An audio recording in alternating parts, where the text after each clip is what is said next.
Almighty God, ruler of heaven and earth, we beseech thee to inspire and guide all our counsels and actions, so that we may always walk in the path of justice, love, and charity to one another.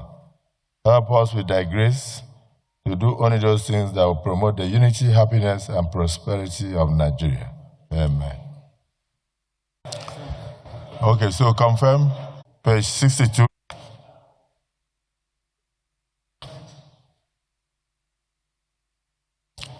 Let me take that again.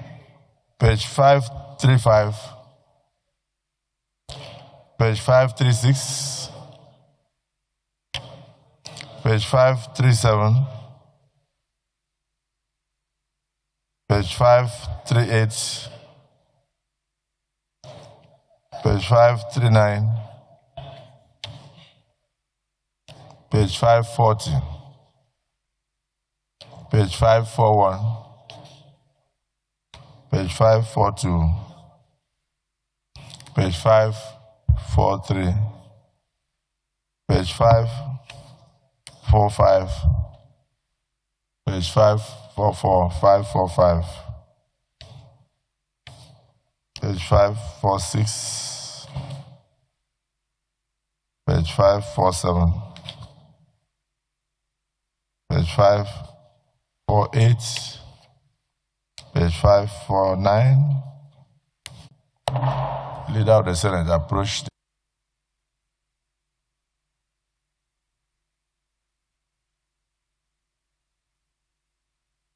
For the reordering of the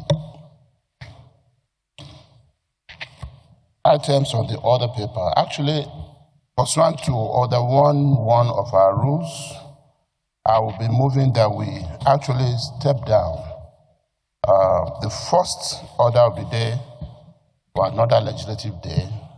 Reason being that I really, and as also directed by the President of the Senate, would like that we take the motion that we have on the order paper, because the Senate will need to adjourn.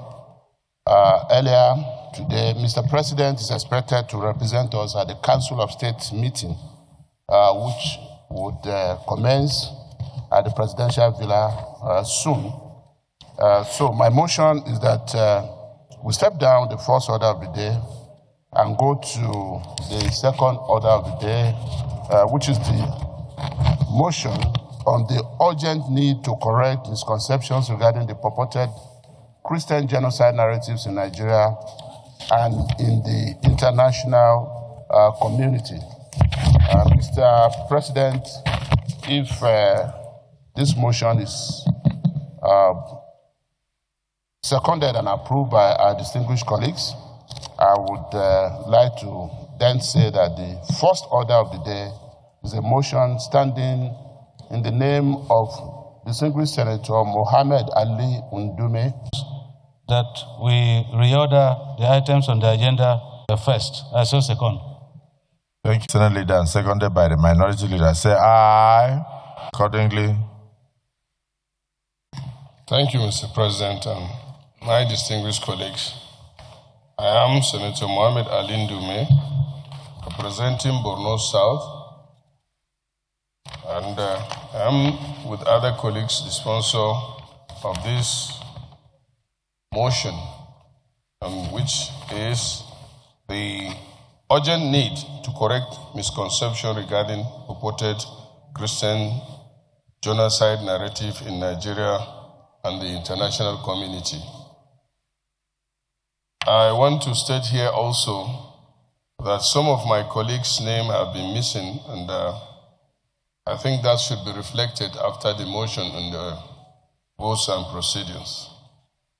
So I'll go ahead to read the motion, which is the urgent need to correct misconception regarding purported Christian genocide narrative in Nigeria and the international community. The Senate is aware that Nigeria is a multi-ethnic, multi-religious federation whose unity and stability depends on mutual respect, tolerance, and accurate representation of its national realities. Concerned about the increasing circulation, both domestically and internationally, of the narrative alleging an ongoing Christian genocide in Nigeria, amplified by some advocacy groups, foreign media, and religious networks.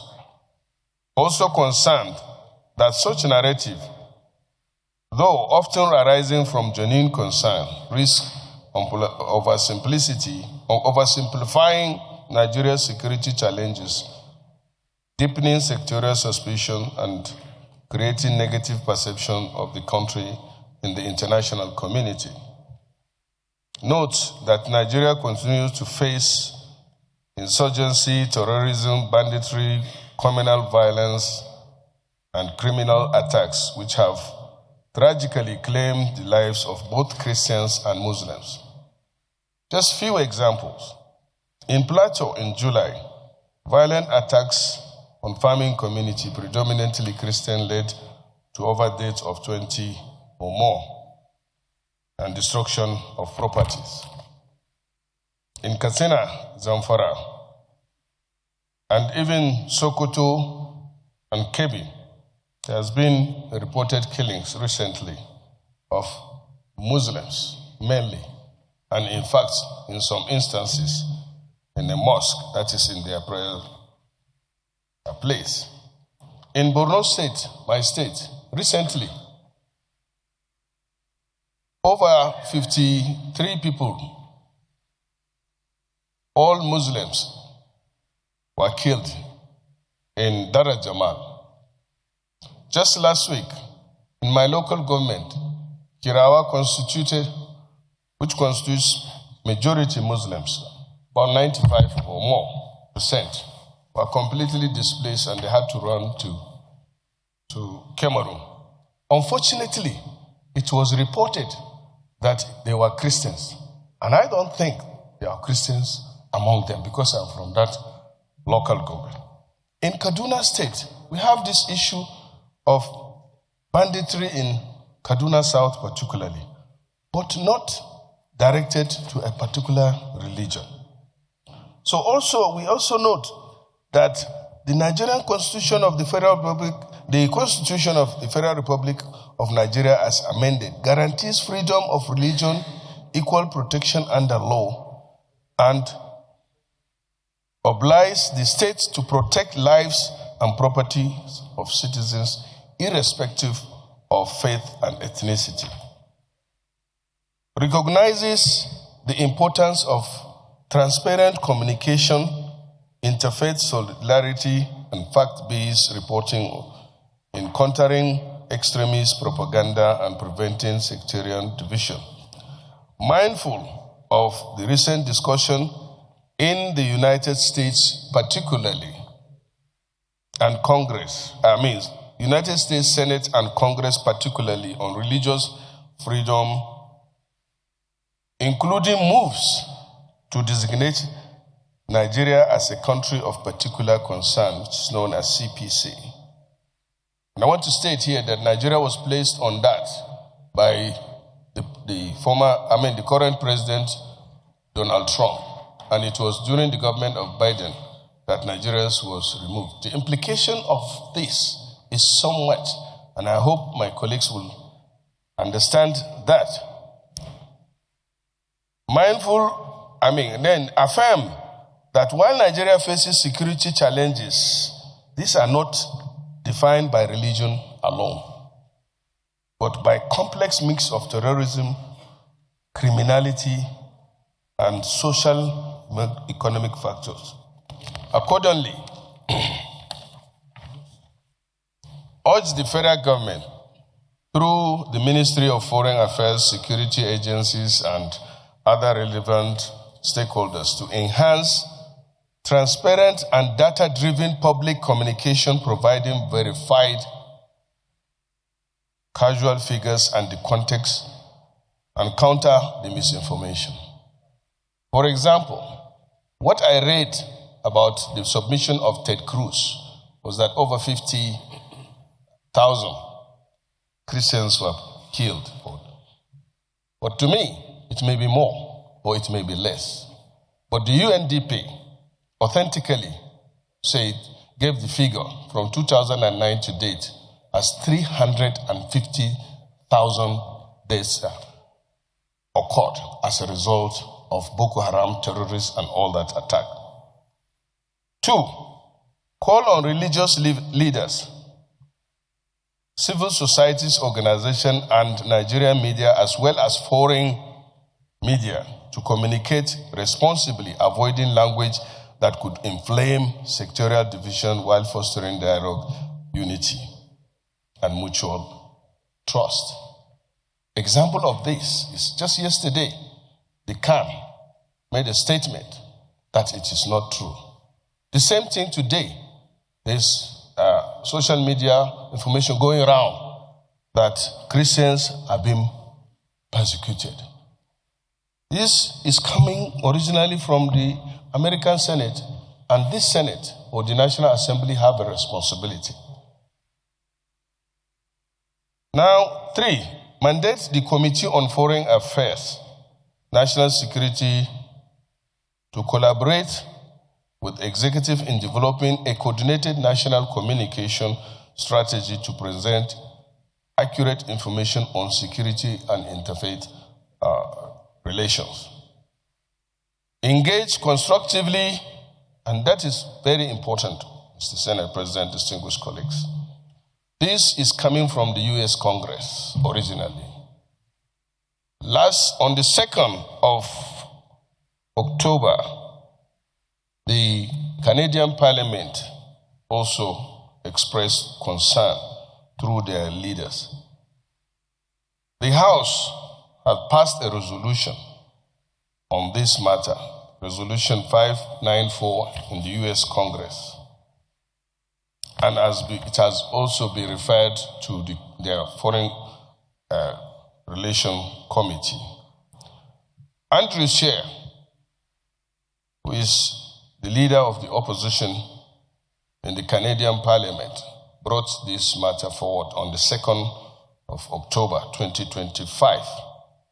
The U.S. Congress Foreign Affairs Committee have been given that responsibility in March.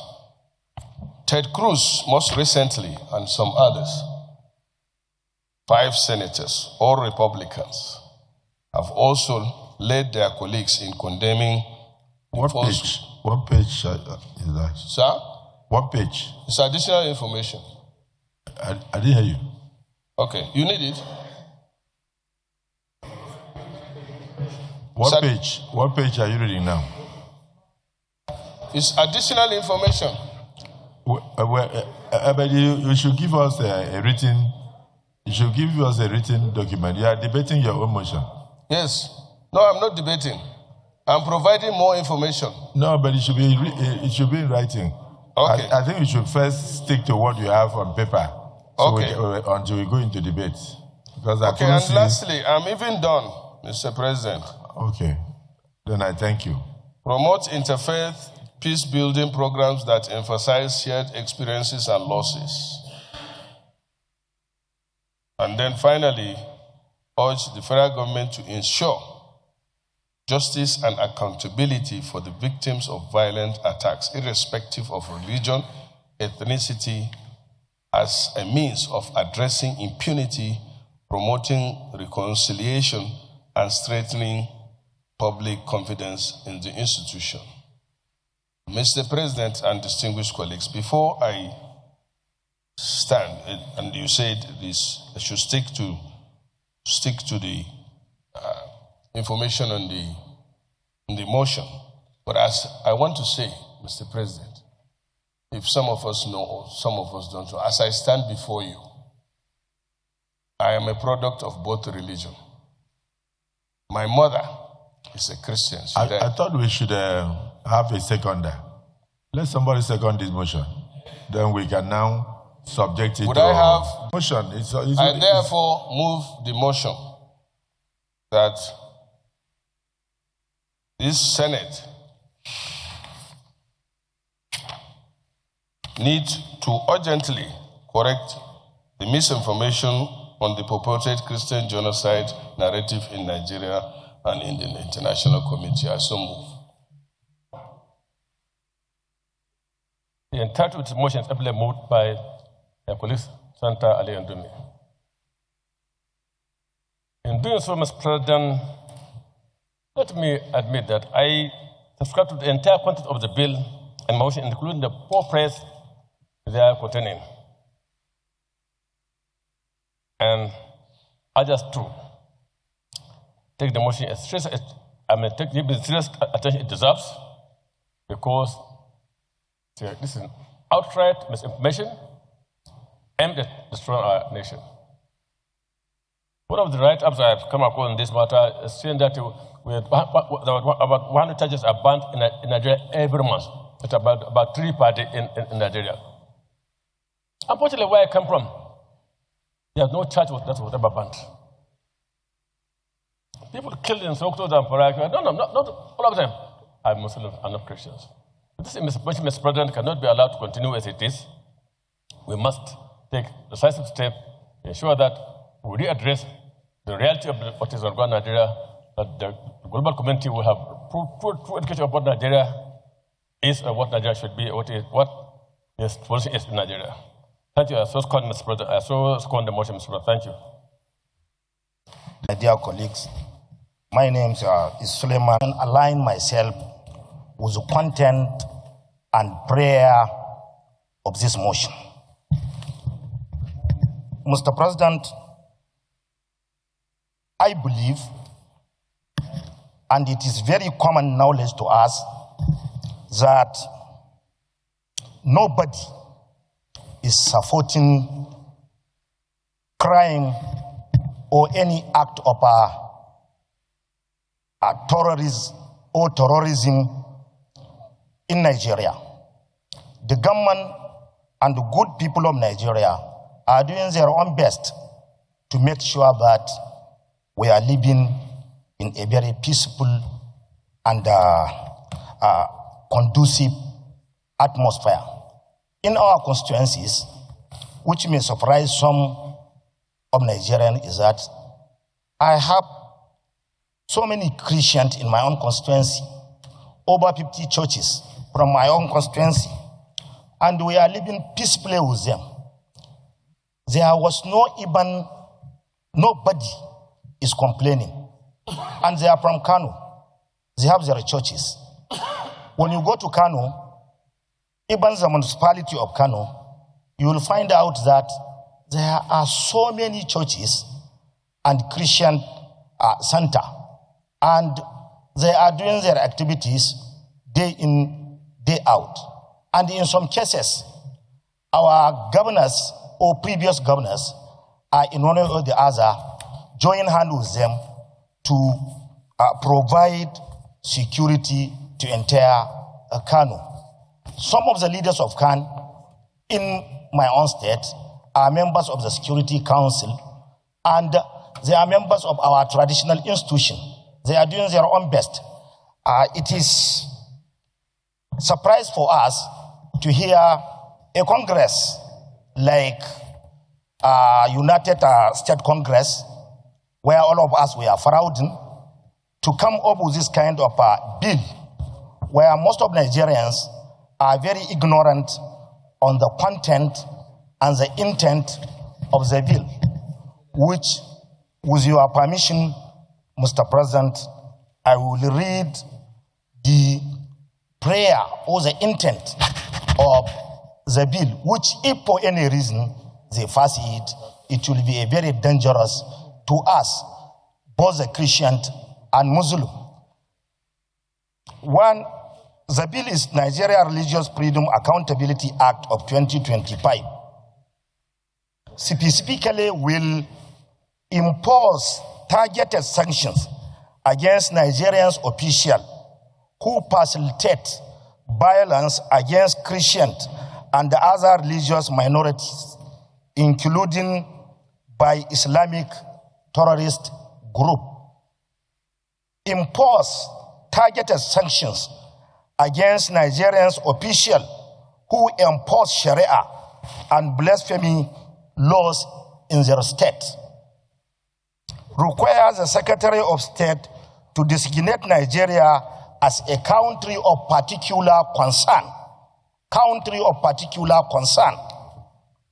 Then requires the Secretary of State to ensure that Boko Haram and the ISIS West Africa remain designated and the entities of particular concern, which we all agree. We condemn their activity. We are not in support of what they are doing, and we all agree that what they are doing is un-Islamic. It is not in line with Islamic norm and culture. And finally, sir, I am seriously worried if a parliament like US Congress or a senator, per se, a higher ranking senator or a higher ranking member of the Congress will come up with a very uninformed position. With me, sir, I have 50 places where militia or non-state actors attack Muslim when they are observing religious activities. 50, it is here, sir. We don't have time to read it. And finally, we have some places, almost 10 places from 2015 to today, where mistakenly, the Nigerian Air Force attacked and killed so many Muslims. The recent one is in Kaduna. They are coming from Maulud. 120 innocent Nigeria, men and women. We are there to commiserate with them in Borno and in so many places. It is still fresh in our mind. In 2014, a terrorist bombed Jumat mosque in Kano, where over 250 people died. We have all the documents with us, and I think as a parliament, we must take a position and we must join hands with the government to inform the US and the US Congress that the position they are taking is not in tandem with the reality of what is going on. And we condemn criminal acts, we condemn terrorists, we are not in support of them, and we will do everything possible to make sure that we have a peaceful Nigeria. And finally, I am commending our clergies, more especially Khan, who yesterday issued a statement, and so many well-meaning Nigerians who show their concern on this issue. I supported and second this very important motion. Thank you, Mr. President. We need to engage knowledge at this time to understand the strategy of the terrorists. We must come to terms to understand the strategy of the terrorists and their praxis. And I think, Mr. Senate President, there might be need for us to have a closed session because it's a security matter. So distilment of fundamental information that are very secret cannot be said here openly. We need to understand the tactics and the praxis of the terrorists. And we must now engage the executive about counterterrorism, because the argument is that most of the launch counterterrorism approach are not sufficient enough to actually engage the terrorists.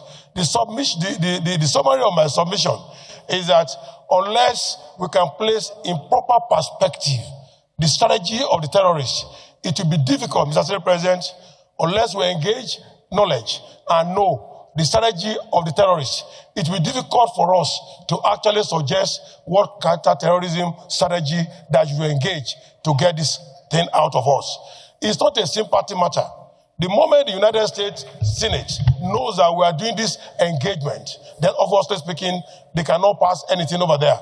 The key thing, the summary of my submission is that we must engage knowledge, one, to understand the strategy of the terrorists.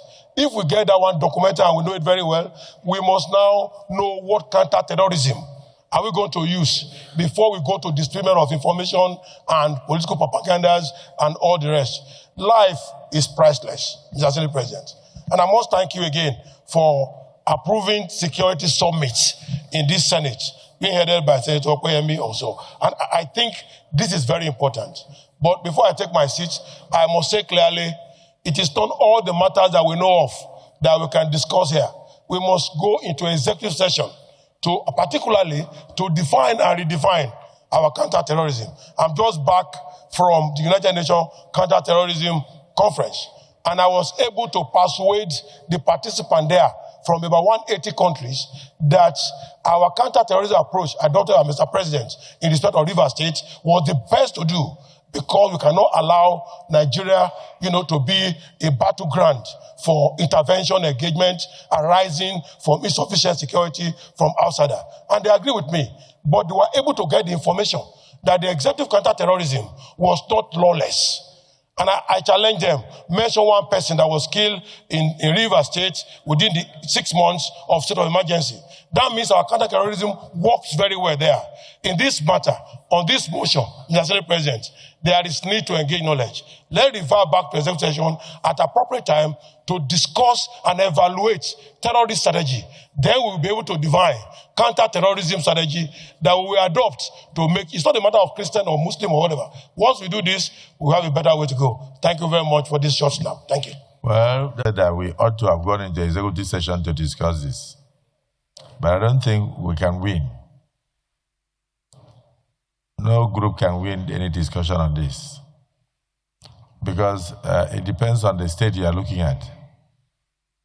If terrorism occurs in a Christianly dominated state, most people that will die there will be Christians. If it occurs in a Muslim-dominated state, most of those who will die there will be Muslims. But if it occurs particularly in the North Central, you will notice that it will be targeted at maybe churches, because that is what they are able to get. And then at the end they will say, oh, it's Muslims that kill Christians. If it happens in Kano or Borno, they will say Christians kill Muslims. So the way the whole situation is that we still need to go into executive session and get a date for our security summit, so we can have close discussion on these matters. What is happening in the United States is of concern to Nigeria. It's of concern to the Christians, it's of concern to the Muslims. Because the moment they bring sanctions will breed poverty. Poverty knows no religion. So for me, engagement will be the best. So when we go into executive session, we can decide to set up a small ad hoc committee to go to the United States of America and engage our colleague parliamentarians there. And then to also educate them. Because if you see what these people are doing, most of them are outsiders. When they come and start spraying bullets from GP, or what do you call it, or they throw rocket, they are not throwing rocket into the crowd, targeting a particular religion. They are killing Nigerians. I don't know who will now go and sit down and bring out maybe the dead bodies and say, this one is a Christian, this one is from this family, this must be a Muslim. So we are facing a situation whereby these terrorists are trying to terminate the lives of Nigerians. And then, of course, frustrate us from going into the farms, producing food to feed ourselves. So this discussion will be better in a closed session. And I think at the end of the day, we should actually have a small team that should visit our colleagues and also put the other side, because some people must have gone there to give a one-sided story.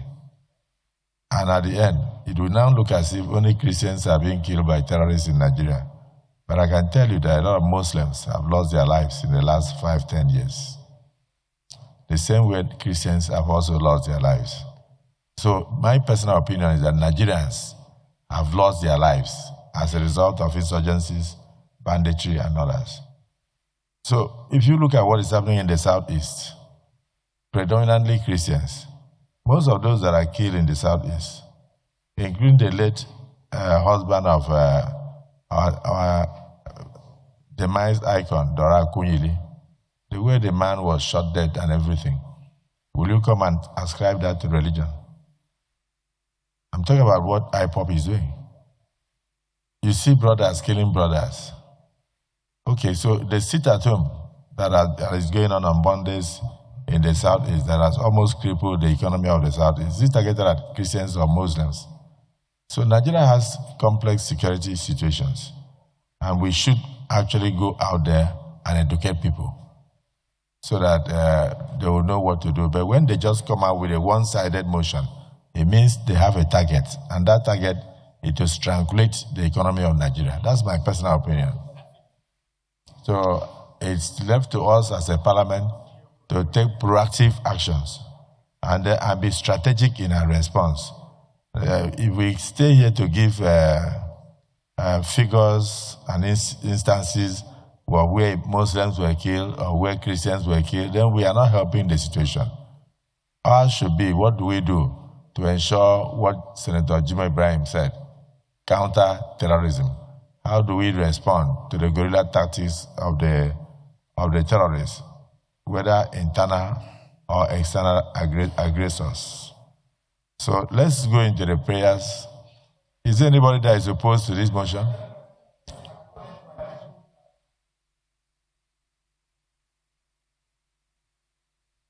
No, I was about to look at your side because I think a lot of Heavenlies have also been killed in the.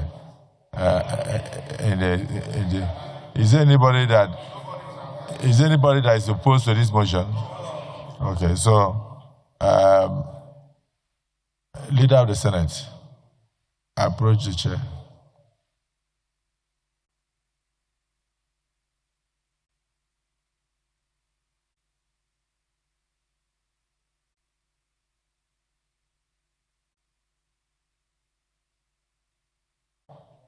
And to say that if we restrict ourselves to the prayers here, we will tend to miss the point. The issues are too complex. The actions of the international community, very worrisome and capable of having adverse effects on Nigerians of all faiths and the economy of the country.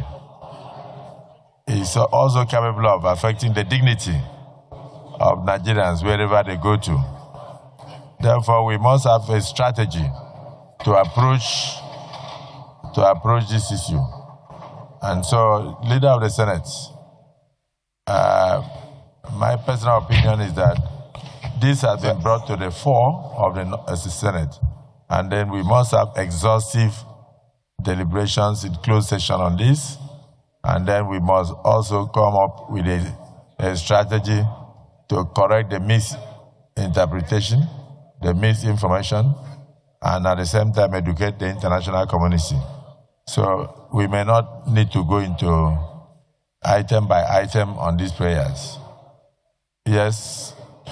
Thank you, Mr. President and distinguished colleagues. I want to say that we recognize that this motion has been thoroughly debated, and that no member of this Senate is opposed to this motion. However, in view of the sensitivity of the issues involved, I would just say that let our resolution here today on the basis of this motion be that as a Senate, it is our conviction that the insecurity problem, the insecurity challenge in Nigeria is not religion-driven.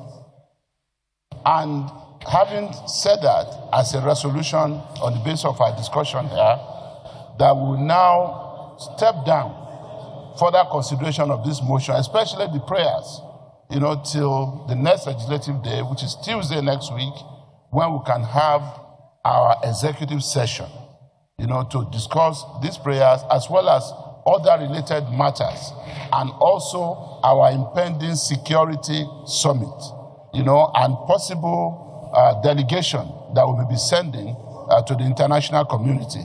I believe these are things that we need to resolve in an executive session, and then we'll be able to take a final decision, and then you can come back to plenary to report progress on our discussion in that regard.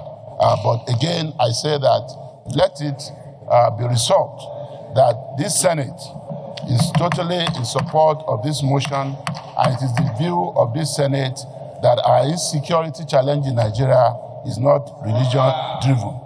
I so move, Mr. President. Based on the position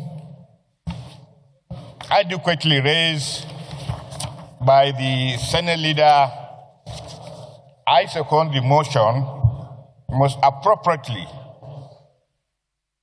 that this motion is unanimously agreed, adopted, but proper reaction to this motion should be stepped down until when we have an executive session on Tuesday next week to come up with appropriate mechanisms in dealing with this matter, as criminality and crisis in Nigeria is not driven by religious sentiment. I so second, Mr. President. Those in support that this motion is noted and accepted by the Senate, but further legislative actions should be postponed to Tuesday next week, when we can have executive sessions to have a comprehensive discussion on ways and means of responding to the international threats to Nigeria, particularly where insecurity in Nigeria is multifaceted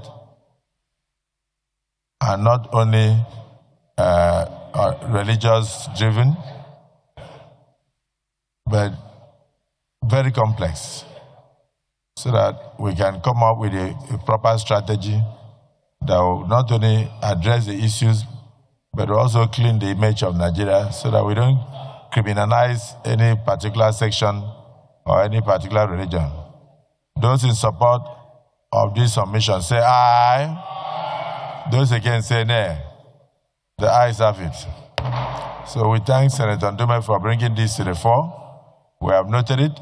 We will go into executive session on Tuesday, sit down and discuss the strategy of engagement and our response, so that it will be multifaceted, and other areas would have been consulted, such as the Ministry of Foreign Affairs, the Presidency, and others, so that we know ways to address the proposed bills in the United States, Canada, or any other place, and particularly we know how to address the views of the international community and assuage the feelings of Nigerians, because Nigeria is a multi-ethnic, multi-religious society.